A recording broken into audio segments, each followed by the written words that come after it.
Hi everyone. Thank you for joining us. Um, Today, middle of September 2018, we are in the midst of a long year where one of the main themes that we experienced on a collective level was the issue of sexual abuse in positions of power. It started last year when Jupiter moved into Scorpio and exposed, because Jupiter exposes the misuse of power, Scorpio, through sexuality, Scorpio, and along with Saturn being in Capricorn. Saturn brings accountability. So people are basically not only exposed, but they are judged. And it's not just human-made judgment, it's a higher judgment. So now this escalates to so many different areas, whether it's politics and of course the church itself. So we've already been exposed to the tremendous abuse of pedophile priests, and yet this Jupiter in Scorpio has amplified the whole thing again with whatever happened in Pennsylvania and in even other countries around the world in South America. And I would like to examine that, not only looking at the transits and why this is coming out now and not another time, but try to understand also why in the first place we see such a concentration of people abusing their power, especially when we speak about priests, who are supposedly devoting themselves to the divine and finding themselves in their lowest possible expression. Because I would say, with all the compassion, probably some of these people had authentic desire to lead a spiritual life. So something happened that suddenly, they end up consumed by their perversion and take advantage of vulnerable people and vulnerable children in a way that, ends up absolutely devastating, damaging. So what is happening on a human psyche? In astrology, we have the personal planets, and we have the social planets, and we have the outer planets, and we have, if we want to really get into the categories, we also have the luminaries. So the luminaries are obviously the sun and the moon. The personal planets are Venus, Mercury, Mars.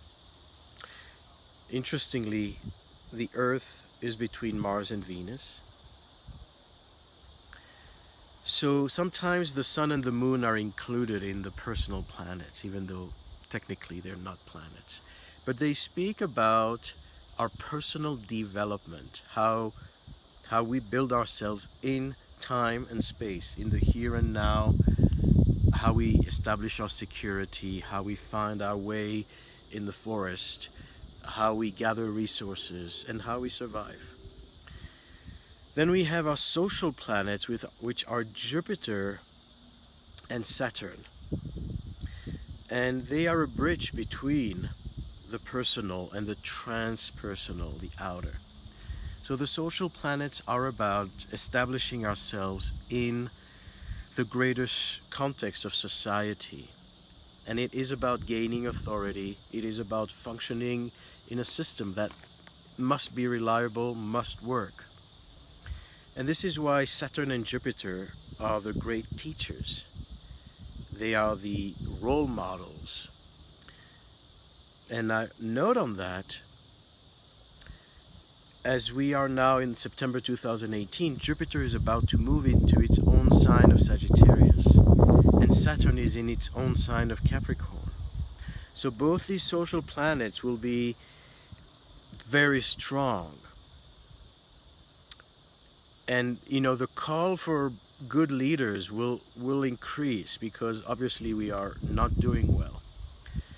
So this is just a side note, and I'm going to touch on it a little later. But just remember, Saturn and Jupiter are in their own signs, and they are representing the need for mastery, the need to become role models, and the need to step into the teacher's role, the wise person.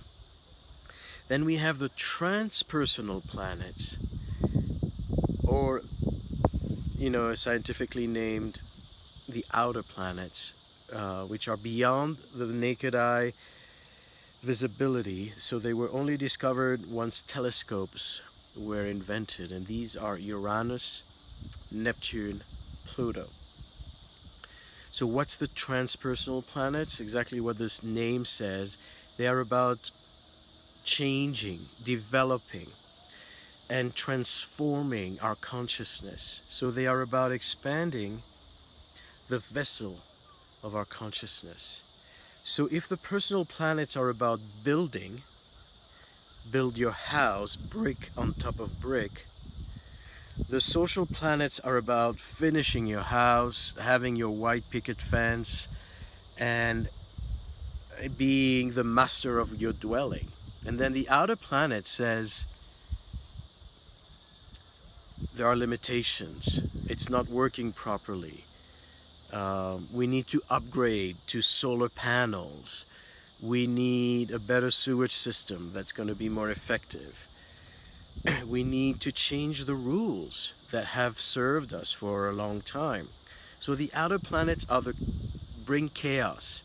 They bring doubt.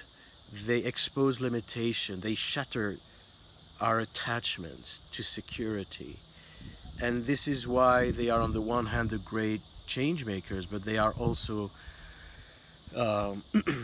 challenging our everything about us. And that's why they are the main force of evolution. So when we speak about our development, we need all of them because we need security. Otherwise, we're going to go insane. If you never know what's going to happen the next minute, and if, lightning could strike and kill you every moment, you're going to live in a constant anxiety. So having some control and having some security is a human necessity for your sanity. But at the same time, you do need to be able to challenge yourself and to evolve your consciousness. So in astrology, there are 4 main bodies, and that's beyond astrology. I'm going to use astrology as a reference, but it goes beyond astrology.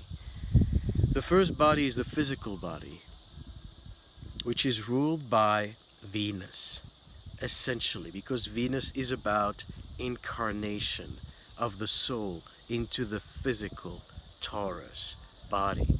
This is why Venus has to do with the senses.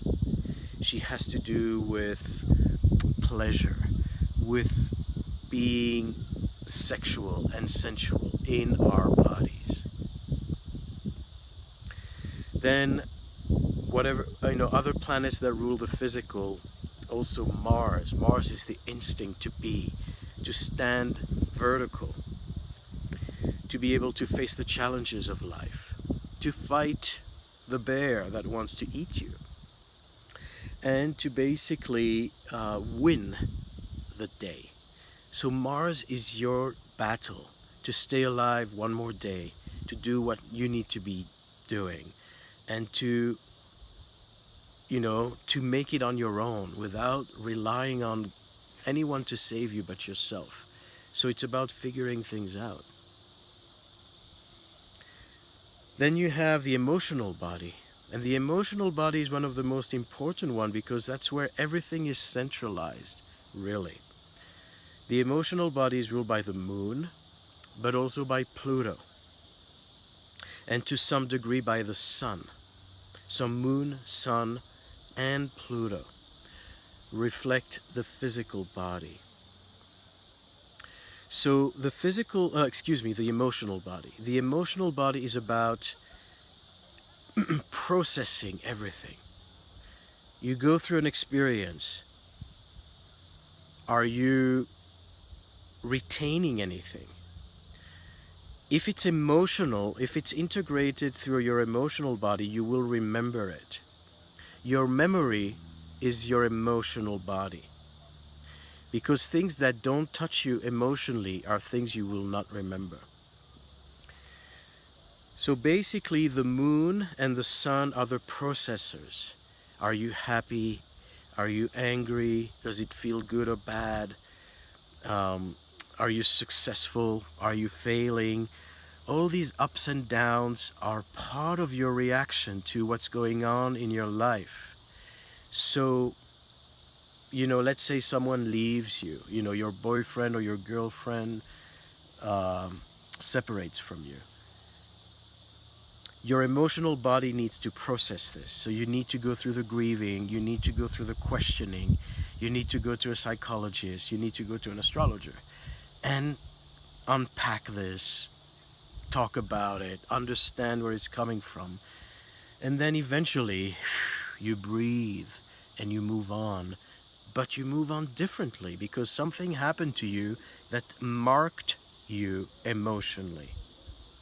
And so when that is complete, you've learned something from this experience, whether it was painful or joyful. It changed you. And that whole emotional process is the stomach, assimilating. And once it's assimilated, it gets into your bloodstream. So the emotional body is the body that many people have the most difficulty with, because it's where things are the most intense. That's where you feel the pain. The mental body is ruled by Mercury, Uranus, and Jupiter.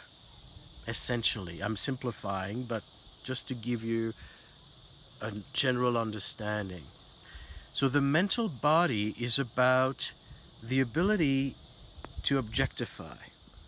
And it helps the emotional body, because if you were only doing the emotional work without the mental work, you would stay in the mud. You wouldn't be able to get out of grief. You wouldn't be able to forget that boyfriend forever. So the mental body helps you detach, look at yourself from a distance, and also look at your life from a distance. See the past, see the future. The bird eye view.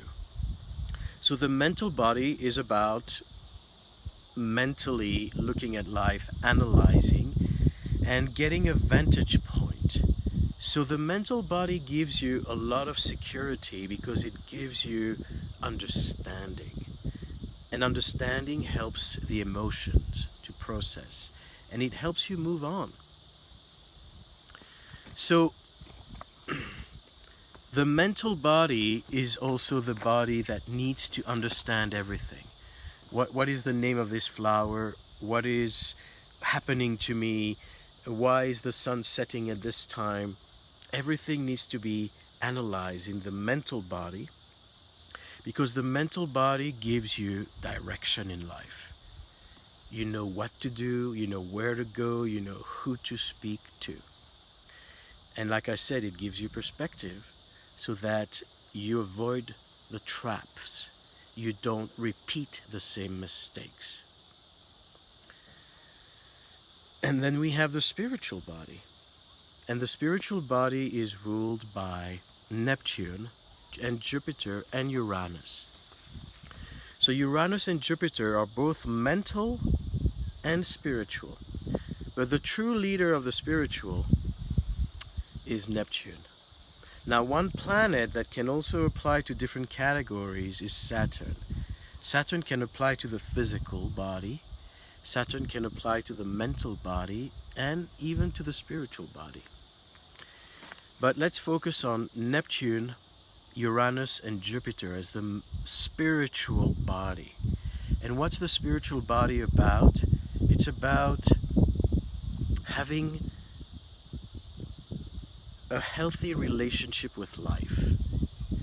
with the whole package. The things you like and the things you don't like. The things that you understand and those you don't understand. So the spiritual body gives you the big picture perspective where you move beyond the physical and the emotional, and you get this greater picture, bigger perspective of why are you here? And what is the meaning of life? And why is there suffering? So the big existential questions.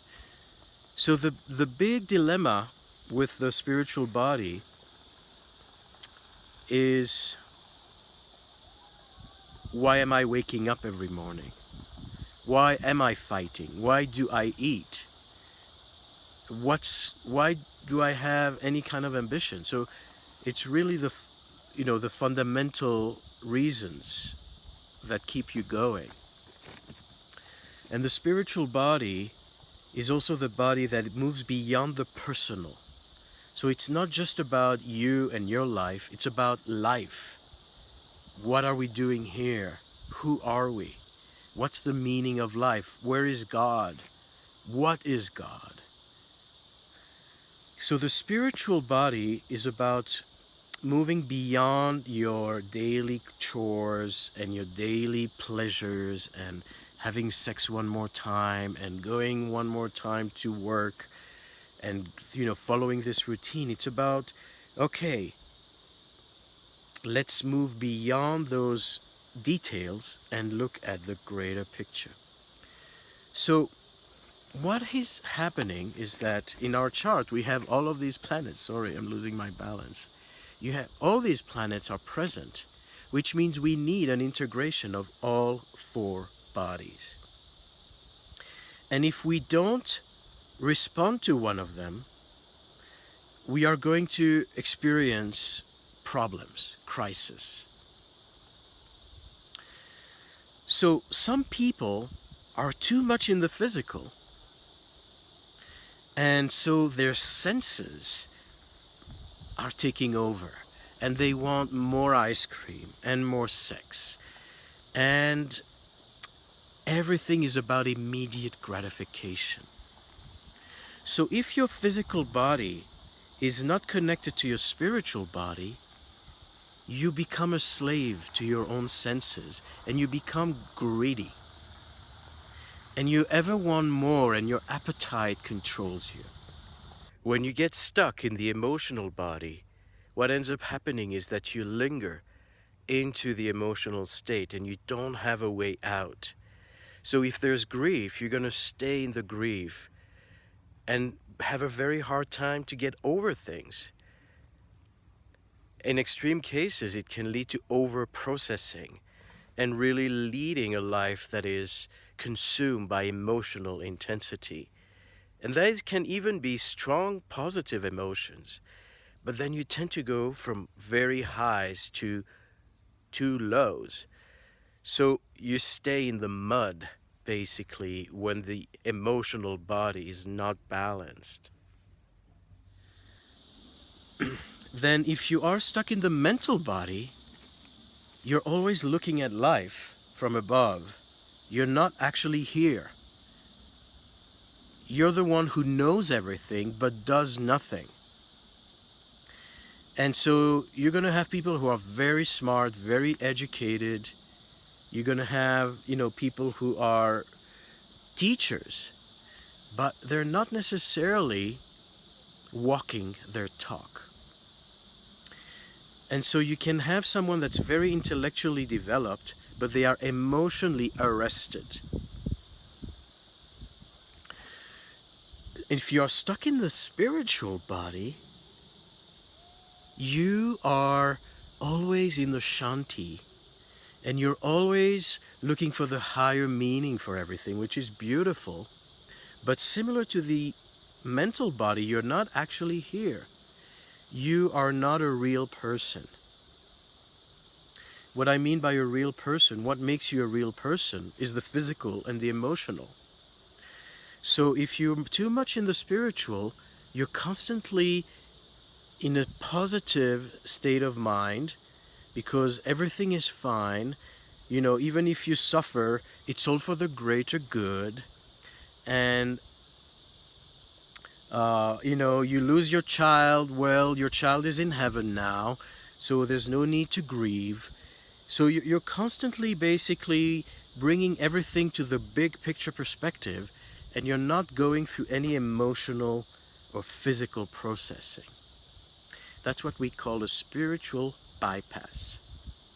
Now, this may all make sense, but what we need to understand is culturally, every culture, every religion that is the root of our culture, whether it's Christianity, whether it's Buddhism, whether it's Judaism, Islam, all of them, they teach you that we need to move beyond the senses, that we need to move the energy up from the physical, from the root, to the higher ethereal realm. This is why Jesus was saying, give the other cheek, because it doesn't matter how much you suffer, you are going to be rewarded in the kingdom of heaven.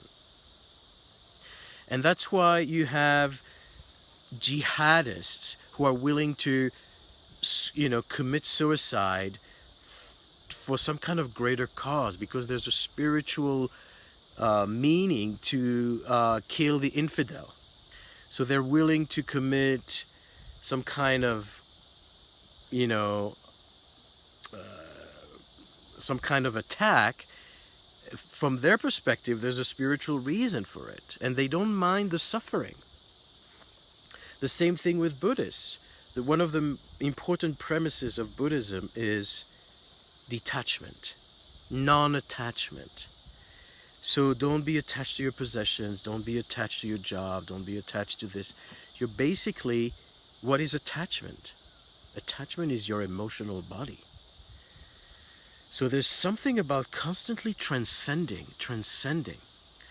And the same with many of these traditions. You will see how the priests or the religious teachers are dressing themselves. They either cover their heads, cover their bodies. Women are not allowed to, to be sensual, to tempt man into desire. And so you will see the Jews covering themselves with black outfits and big beard, and women wearing wigs, and the same with the burqas of the Muslim, and the same with the Buddhists, wear this robe and shave their head because the hair is pride and its attachment. And the same with the nuns and the priests who live in monasteries and make this vow of celibacy. What is a vow of celibacy? You're again separating spirit from matter, from flesh. And what do we see? We see that this separation, that living only in spirit and denying the body because you're constantly moving away from incarnation, leads to distortion. Eventually, these priests may have a sincere desire originally to lead a life of service, to lead a life of spirit. But because they are constantly denying the physical, the Venus, the incarnation into their bodies, the flesh is sin. Money is sin. And then you see, in many of the spiritual institutions, they never talk about money, but they always need money. So they will tell you, make a donation,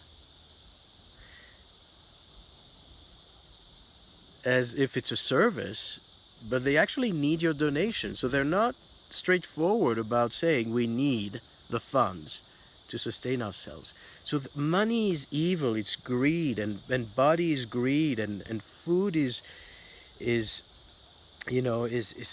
self-indulgence, and sexuality is corrupting your spirit. And you end up basically living in a world of dichotomy between those who are in the greed and have no spirit, and those who are only in spirit and deny the body. And you lose in both ways. So that's the beauty of astrology. The beauty of astrology is you need to unite all the bodies. The energy needs to come down. You know, you have a triangle pointing down because you need to accept your incarnation. And that's one of the most important spiritual premises. If you are a spiritual person, you have to make peace with the physical body.